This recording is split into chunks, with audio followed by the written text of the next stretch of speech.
Bonjour et bienvenue dans cette édition de À votre santé. Nous allons parler aujourd'hui du syndrome prémenstruel et des menstrues. Nous allons en parler parce que pour certains, principalement les hommes qui ne connaissent pas la douleur menstruelle, souvent c'est un caprice que les femmes peuvent faire. De dire ok, voilà, je suis très irritée avant mes règles. On pense que c'est un caprice en réalité. Et pendant la douleur, non, tu exagères, toi aussi, machin. Il faut se comprendre qu'aujourd'hui, les dysménorrhées, c'est-à-dire les règles douloureuses, sont réelles, peuvent être très invalidantes dans le cas où elles sont anormales et le syndrome prémenstruel est une réalité. Donc nous allons commencer par le syndrome prémenstruel.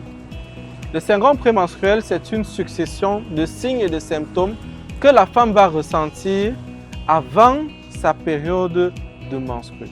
Ces symptômes-là sont dus à quoi? Il faut comprendre que l'organisme, lorsqu'une femme a son cycle ovarien, à chaque cycle, l'organisme se prépare à recevoir un enfant. Du coup, il y a des hormones qui sont produites dans la première partie du cycle, il y a des hormones qui sont produites dans la deuxième partie du cycle et toutes ces hormones-là concourent à préparer l'utérus à concevoir. Donc, vers la fin du cycle, si on sous-entend que c'est une femme qui était déjà prête à concevoir, elle va commencer à ressentir certains signes et symptômes du fait de l'accumulation de ces hormones. Elle sera très irritable. Vous voyez, par exemple, les femmes enceintes peuvent être très irritables. Elle peut pleurer pour un rien. Elle ne veut pas bosser. Parfois, il y a même des dépressions carrément. Tout ça ancre dans le syndrome prémenstruel et des douleurs qui viennent et qui partent. Donc, ce n'est pas encore les menstrues, mais ces symptômes-là sont bien réels, peuvent même entraîner des maux de tête chez certaines femmes. Une fois qu'on entre dans la période de saignement, parce que la femme n'a pas conçu, l'utérus qui s'était préparé, qui avait augmenté sa taille pour recevoir le produit de la fécondation, qui n'a pas reçu, va se desquamer. C'est comme si vous aviez du tissu qui est là, qui va se fragmenter et qui doit sortir. Donc cette fragmentation-là, en plus des contractions pour évacuer ce contenu, vont entraîner de vives douleurs chez certaines femmes. Et là, on parle donc de dysménorrhée.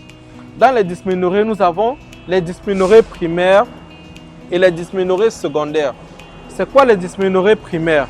Les dysménorrhées primaires sont des douleurs menstruelles qui sont apparues dès vos premières règles et qui sont habituellement de cause, on peut dire non déterminée. C'est principalement la contraction utérine qu'on vient de le décrire.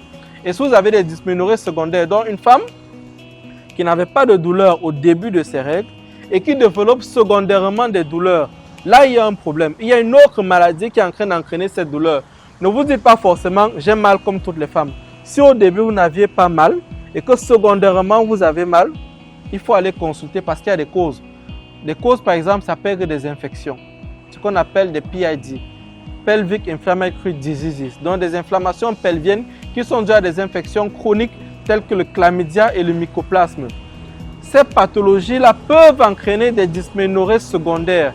En soignant la maladie, la douleur va partir. Donc ne vous dites pas que c'est toutes les dysménorrhées qui sont forcément primaires et bon, les femmes doivent accepter de vivre avec.